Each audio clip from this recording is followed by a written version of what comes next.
একই মাটি, একই আবহাওয়া, একই সূর্য, একই আকাশ, কিন্তু পাশাপাশি দুই দেশ।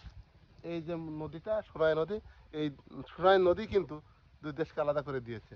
ওই যে দূরে দেখতে পাচ্ছেন ওইটা কিন্তু বিএসএফ ক্যাম্প। আর এই যে আমি যে জায়গায় দাঁড়িয়ে আছি এটা কিন্তু বাংলাদেশের ভিতরে। এই যে সোনাই নদী, এই সোনাই নদীর মাঝ বরাবর হলো আমাদের। আপনারা দেখতে পাচ্ছেন ওই দেখেন এক মুরব্বী কিন্তু ওই যে গোসল করছে।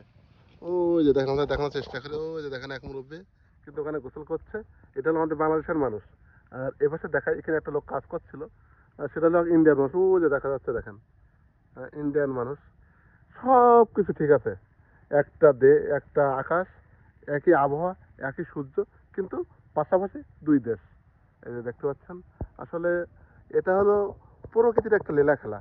এখানে আসলে আমরা মনে করি আমরা একটু ওই পাশে গেলে কিন্তু মনে একটু ভালো হতো, আর ও পাশের লোক মনে করে যে এই পাশে আসলে মনে একটু ভালো হতো। আসলে এটা হলো আমাদের রীতিনীতি। মানে আমরা যেখানে আসি মনে করি আমরা এই পারের চাইতে ওই পারে ভালো আছি। তা আপনাদের একটু দেখানোর চেষ্টা করলাম। এটা হলো সোনাই নদী, আমাদের কলারা উপজেলা রাজপুর যে বর্ডার, সেই বর্ডারে আমি খালুর বাড়ি বেড়াতে আসছিলাম। আসার পর এখানে একটু আসলাম পরিবার নিয়ে ঘুরতে। তো এই যে